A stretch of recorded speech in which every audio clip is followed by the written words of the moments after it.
So I just jotted down a couple of things that I think is retirement in our minds, okay? A condo in Arizona, a cruise every winter, a motorhome, a cottage, annual trips to Europe, helping the kids with down payments, new cars every few years, golf memberships, restaurant dinners, 30 years of leisure and joy. Okay, well, so to do that, Mike, according to all the financial analysts in Canada, you would probably need to have approximately $1.5 million saved to live that kind of lifestyle in retirement. Hi, this is TPL Media. I am Mike. That's Jim right there. We do shows together. And today, Jim, have we been asking the wrong question? I mean, I've been hearing for years that Canadians are never going to be able to retire. We can't retire until we're 80, and that we're going to be working our whole lives away. But I wonder if this is true. Today, we're talking about how long are you going to have to work being a Canadian? Thanks for talking about this, Jim, who, by the way, I think you're probably about 30 years from retirement yourself. No, I think there's two questions that we're going to talk about today. Have to retire, want to retire. Mm-hmm. Because if you're a teacher in Ontario, the Ontario Teacher Pension Plan, they have Factor 85. So if you become a teacher in a school in Ontario in your late 20s, by your mid-50s, you can retire with a full pension. Right. And the chances are you're probably going to live another 25, 30 years. And so you can either fully retire or then go into semi-retirement after, because you have a teacher's pension and you can do other things. So it's a question a lot of us have. By my own admission, I did not make a lot of money in my 20s as I struggled.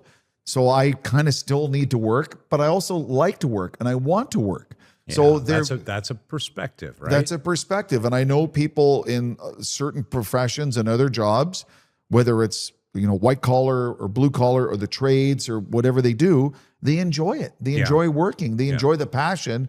They enjoy being needed and having that thing to wake up to every day. I think my dad retired at 56 from what was then Ontario Hydro with a great pension, and then found another passion in life in volunteering, and still at 87 years old every day, 7 days a week, because he loves it so much, it seems, that he's there at the food bank volunteering. I think it's a matter of perspective again. You're right, it's two things. In my opinion, it's two things. It's the balance sheet, not the age. Yes. And it's the desire to work or not to work. And unfortunately, if you don't want to work and the balance sheet doesn't work out, you're going to be unhappy. And that's a reality. But, Jim, and I hate to do this, but I think that we do this often as humans. Mm-hmm. We say something, we repeat it, we believe it. You can't unring these bells sometimes that we ring. And when we keep saying, you're going to have to work till you're 80, really it says, I don't make enough money to put money aside. Or you were a little irresponsible and didn't make the effort to put money aside. And by my own admission, in my 20s, I was not smart with money. You bought that Corvette? I did. I couldn't afford it. I had an old K car. You baller. Yeah. Credit card debt. It wasn't until my 30s till I started to be educated and started to get smart about money and more responsible with money. Now, I know people like at 22, 23 are already good savers and are well on their way to financial stability. We're all different. And there's a few other things at play here. Some people don't like their job, but go to it every day because they need to. Yeah. And there's other people that, I'm not making maybe as much as a teacher or a firefighter, but I like doing it. And I'm going to keep doing it because they enjoy it. I think that there is something to be said for the empathy that I have for people that don't want to work. Absolutely need to work to keep food on their table because, with Canada Pension and whatever support they get from the government, post-work is not enough to keep them eating and in a comfortable place after having worked their whole life. I think some consideration needs to be made on that front. But then there's this other side of it. We went through, do you remember what retirement was like for your grandparents? My grandfather, my dad's side, was a meat inspector at Canada Packers in Halifax. And I believe he worked until his early 60s, like in that 62, 65. Okay. And then he retired from Canada Packers. And he had this opulent retirement where it was luxury? He was traveling and he was on a sailboat. No. What was his retirement like? Describe it. It was pretty basic. He had left Germany after World War I, before World War II, and he was ashamed what Germany did in the World War II and vowed he'd never go back. But then my dad's last European posting was in Lahr, Germany. They come back to Canada. He tells his father, my grandfather, no, Germany's a great place now. They're friends with us now. It's a beautiful country. So he went back to Germany a few times to see family, even though he hadn't been back in 45 years. Right. And spent time with my sister and I and other grandkids. And, So he had a little garden he putted around in. Yeah. He had some monumental moments. Yes. But he filled his time with wholesome, Absolutely. modest living. Very much so. He grew up with nothing. And so he didn't know what being immodest was with money. It wasn't part of his thinking. So now people of that era. Imagine showing your grandfather a commercial for Freedom 55. Yeah. I mean, he would probably not. My grandmother, much like you, she worked for Canada Revenue Agency till she was 65, and she retired. When you retire as a civil servant in this country, if you continue on, 65 years old. She did not have an opulent. We had a great life together with my grandmother. My grandmother retired. I remember her working. I remember her retired. She lived into her 90s, and she was able to live a modest lifestyle and be near all of us. But was she happy? 100%. We had a great time. And Mike, I think that's a key thing. Sometimes people feel I need this, this, and this, and I need to go here, here, and here to be happy. But there's a lot of people here in Canada who think, I just need simple things, maybe one trip a year to see some things I've always wanted to see, and maybe do some volunteering. Yeah. And I don't have an extravagant lifestyle. And I think a lot of people live a modest lifestyle in Canada and are very happy doing it. Retirement as a pensioner is a fairly new thing in civilization. I'm Absolutely. glad it's there. Yeah. But I think we're still adapting to it a little bit. Yes. And also, let's be honest. What is in our mind as retirement has been sold to us through the financial arms of commercial and for the last 30, finance. 40 years, right? It's been pounded into our heads, invest, have RRSPs, retirement savings plans are everything to us now. TFSAs. Yeah. So I just jotted down a couple of things that I think is retirement in our minds, okay? A condo in Arizona, a cruise every winter, a motorhome, a cottage, annual trips to Europe, helping the kids with down payments, new cars every few years, golf memberships, restaurant dinners, 30 years of leisure and joy. Okay, well, so to do that, Mike, according to all the financial analysts in Canada, you would probably need to have approximately $1.5 million saved to live that kind of lifestyle in retirement. Well, now, not many Canadians will retire with an investment portfolio of around $1.5 million. I won't, and I think a lot of Canadians won't, Mike. Well, we made this transition during the boomer era. I hate picking on boomers. Am I a boomer, by the way? No, we're past that. We're Gen X. Oh, I don't even like us. So having said that, the boomers went out there. They bought homes for $16,000, $17,000. They later sold for $1.6, $1.7 million. Financial geniuses.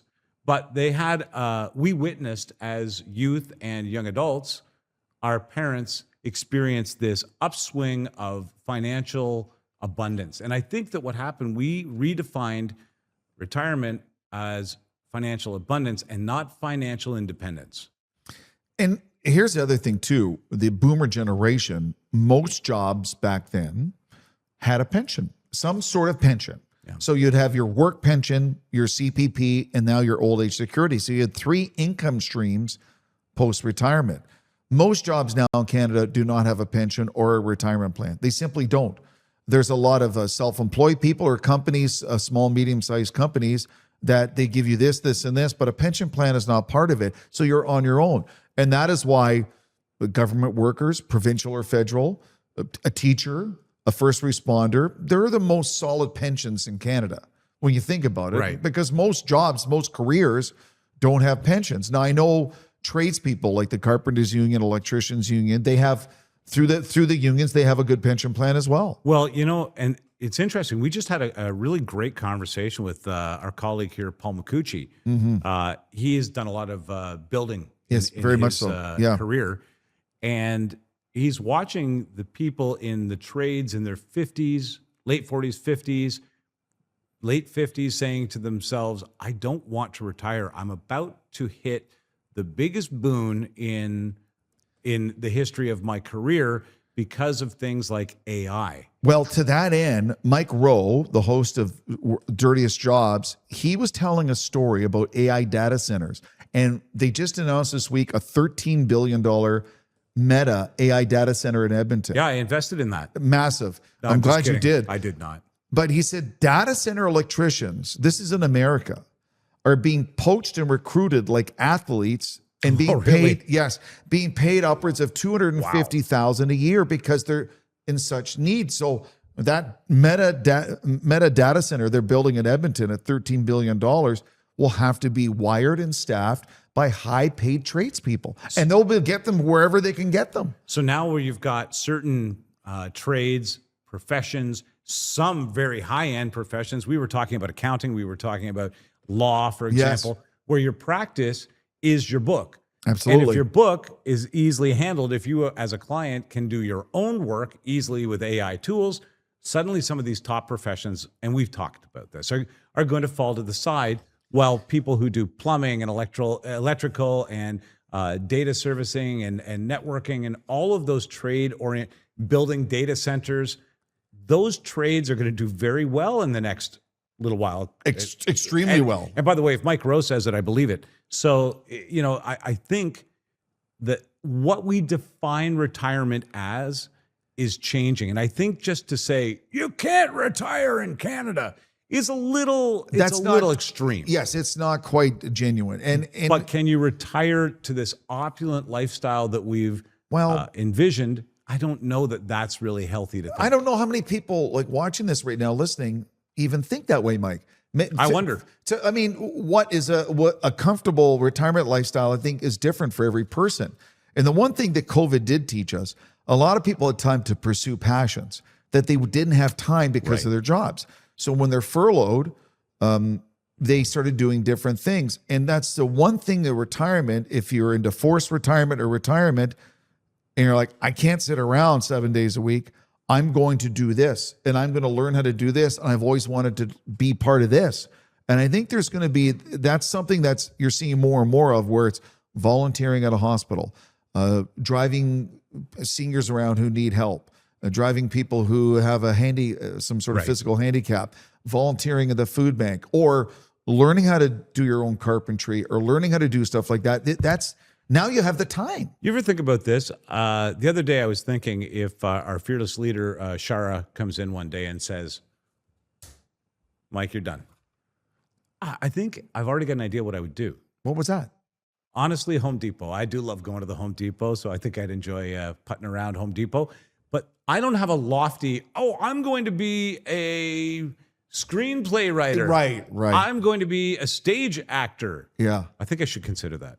But really, my expectations of, the last 40 years of my life, God willing, the last 30 years of my life includes probably 15 years of active earning. I agree. And I think a lot of Canadians are in that same boat. And you mentioned Home Depot. And if you go to your local Home Depot or grocery store or place like that, you'll see people older working there, quite frankly, probably who had retired and worked there 3 or 4 days a week. Or home hardware. Anywhere that I get an apron, to be honest with you, with my name on it, okay, you feel needed. Yeah. You feel wanted. You've got a purpose. You're making some money. You have colleagues and fun. Right. So, and you have micro stresses about work, like social interaction. And anytime someone stumps you, you're like, I tell you what, Mike, I'm going to have to talk to my supervisor about that one. Right. But so if you have a pension that pays your bills, then the money from that sort of post-retirement job, that's your money that maybe you want to go down to Portugal for a 2-week trip with your partner in the dead of winter or something, like, you know what I mean? Maybe, yeah. So you have that, your way to fund that. But that's not the same lifestyle as I'm going to retire, help my kids with this and do. My dad had a very nice retirement. Yeah. Still kept himself busy. I think that many of us are fortunate in Canada to have watched our parents experience an unprecedented financial situation in retirement historically here in Canada. For certain, that we might have hit a blip of financial glory is, I think, more the reality than just the fantasy. Here's the other thing affecting seniors now in Canada, because I'm dealing with my mom, and she's in a seniors home in Nova Scotia. I mean, she has a fixed income every month with her pension and her CPP and old age security. But, you know, a seniors home, a long-term care home, the cost is not cheap monthly in Canada. No. And that's a thing affecting a lot of families where they don't have the physical space to have your loved one, your mom or dad or uncle, whomever it is, or grandparent live with you. Maybe they have they need medical help. You don't have the medical expertise. So senior homes are in great demand. And that's one thing where a lot of people are like, you know what, I could retire, sell my house, go to senior home, but then it's X amount of dollars a month, or I could just stay in the home that I've paid off and keep living there. And I'm seeing more and more older seniors in our neighborhood who continue to live in home because it's cheaper than to sell than go to a senior facility. So here's one other strategy that you hear Canadians talking about and actually exercising quite often is, I can't afford to live in Canada and retire in Canada. I'm going to move to Costa Rica. I'm going to move to Mexico. I'm going to move to where you mentioned that you can get a place in Italy for $1. There is a push going on. There's some small villages in Italy who have lost population and are encouraging people to go there and be part of the countryside and spend your money and build some stuff. Mannaggia la miseria. Let's go. I know. So there are options, I think, for Canadians now. Let's be honest. As you get older, your tolerance for winter and cold does diminish. Jim, are you experiencing that too? Oh God. And Nick, are you? Does it get colder every year for you yet? Oh, it does coming for me. Nick's lucky; he's still got his warm soul. I know a lot of people who adore Canada and everything it stands for, but they're like, geez, boy, like that Costa Rica, that Italy, that wherever, that sounds pretty appealing, and I think that's the challenge. There's a give and take on that, right? You're now far from your family. Right. They're here struggling. You are now in another medical system that is, costing you. But maybe not to the level of comfort and care that you get with a Canadian hospital. You know what? To be honest with you, some of them are pretty good around the world. Okay. But having said that, it's interesting because my wife is Mexican. She's from Mexico City. So sorry, Mexico, about being eliminated from the World Cup. You had to bring that up? Oh, I'm so sorry. It's very sad. Don't tell her I brought that up. Anyway, having said that, we do talk about the healthcare system in Canada compared to Mexico, and I often feel envious, to be honest with you. I don't know if she's remembering it to the sound of a romantic soundtrack, but it does sound very, very good compared to what we have. But you pay for it, and there's different levels. Right. There is the option to come home. There is the option to still receive your pension. Yes, it might be a more affordable lifestyle, but there is a give and take there. Safety might be a concern. Once again, safety is a concern here. But it's a different commitment you're making in your later years to adapt to being a migrant. So once upon a time, you had a pretty good idea of your cost certainty in Canada. Yeah. I'm Mike Wixson. I work at this job. This is my pension. And you have a pretty good idea what your costs are going to be every month, your fixed costs for living, for food and that. Yeah. Here's the issue for a lot of Canadians in the last decade.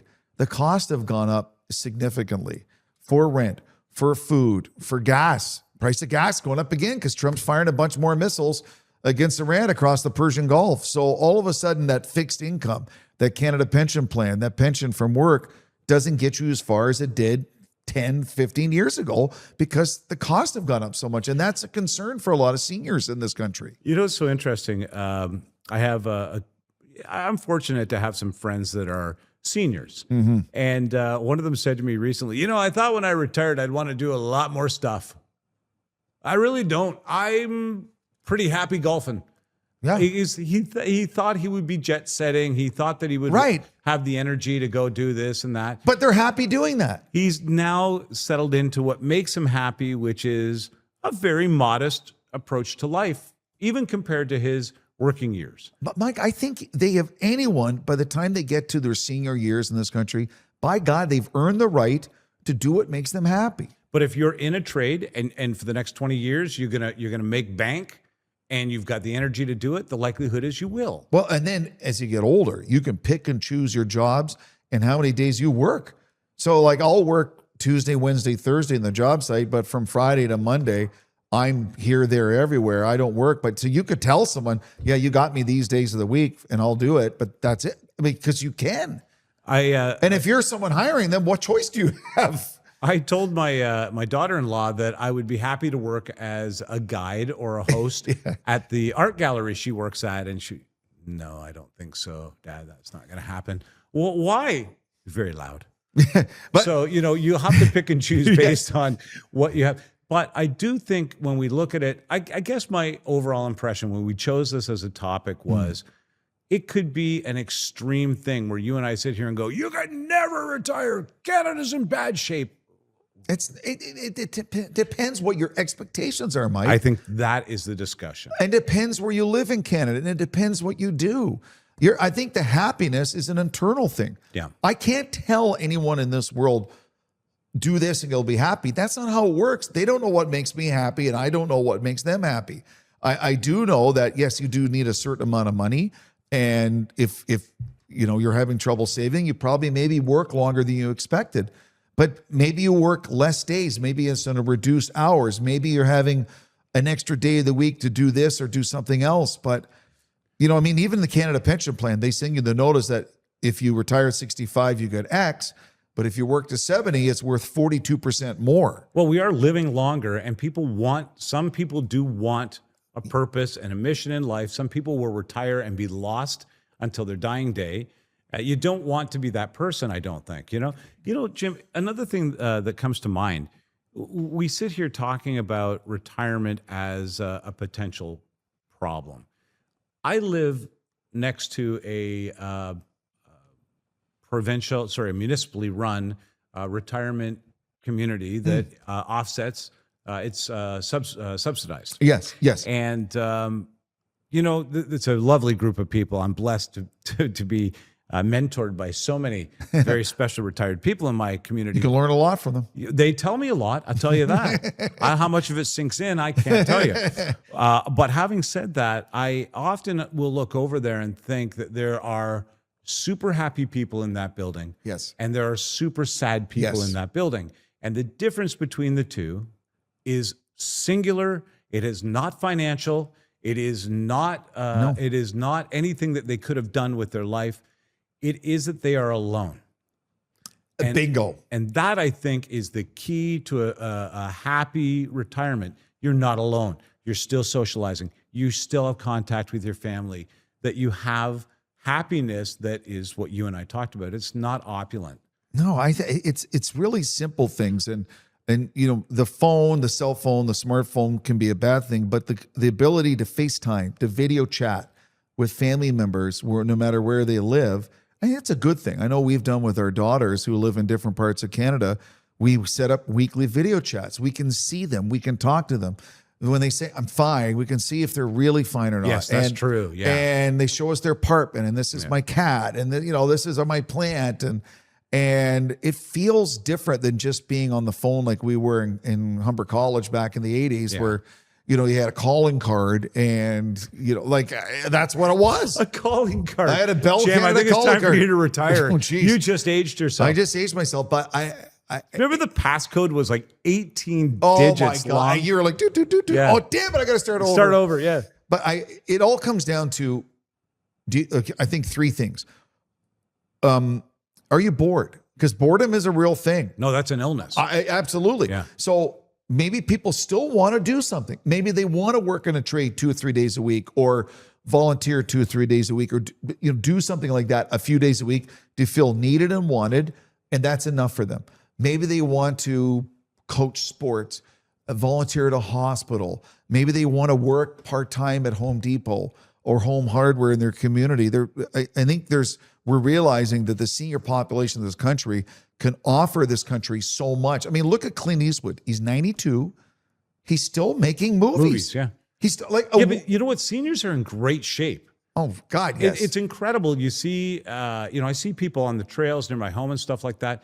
And they're just chugging along. Absolutely. You just can't imagine, especially with the onset of so much brand new science to give us longevity and give us comfort and give us the ability for our knees to hurt less. Yeah, all of these things contribute to life that we should even maybe consider will give us longevity that could be a boring stay if you don't have something to do. Now, just to reiterate. Yeah.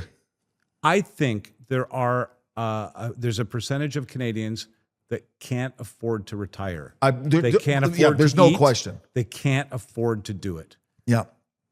That is a sad scenario. So if we're going to shout something to the higher powers, if we want to blame this on higher powers and higher cost of living and the inability to make money in this country, and we look to the federal government for this, maybe that's where we start shouting. Look, provide better incentives to hire seniors. Bingo. Provide offset, maybe subsidize seniors' own incomes who are working. Find a way to keep people viable longer. And for goodness sake, let's find that percentage of people that can't or will not be able to increase their income in their senior years that are starving. Let's focus more on that. And Mike, I'll tell you something that is true. I've had family members and friends in their early mid-50s who either the contract expired or there were some layoffs, but they still wanted to work, and they're having a brutal time because of their age finding that job. And a part of the problem is you submit the resume is put into almost a computer algorithm, and it basically rejects it based on age. And that's something from a hiring practice has got to stop. There are, I think, so much benefits to hiring someone, having a mixed workforce, people in their 20s and 30s, but there's nothing wrong with having people in their 50s and 60s to counterbalance it. They bring different things to the table, the knowledge, the experience, maybe a different mindset of how they do things. So I think it benefits the companies and corporations and organizations to look at different age people and realize what they have to offer. I experienced age discrimination at a job interview recently. You did? How? Chippendales. All right. Well, look, happy retirement if you can do it. If you can't, tell us what your thoughts are on this. Maybe there is a methodology or part of the discussion we've left on the table. I'm happy to pick it up again because as the days tick on, I think about my retirement more and more. Although I will be honest with you, and I don't know how you feel about this, I don't really think about retirement, not because I don't have to, just because I don't really want to. I've had friends who were quite honest, and they retired a few years ago, and they told me, Jim, I had enough. I'm like, okay, but I don't ever wake up thinking I've had enough. Not yet. And I get it. I mean, I do. Yeah. My one friend, she was a police officer in Waterloo Regional Police for years, and it's a very mentally, emotionally stressful job. And after 30 plus years, she had had enough and took her pension. And I totally get that. And I do understand. And teachers, like, God love them. I don't know how they do it for 30 some years. But drinking, I think, mainly. I'm just saying, I know some teachers. But I know a lot of other people who, and Paul were telling us before the show that they have tradespeople.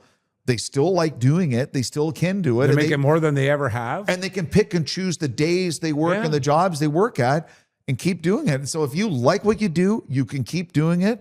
Just keep going. It is a mindset. Yeah, it is. It is a mindset. And there's some people like, no, I want to stop, take my pension.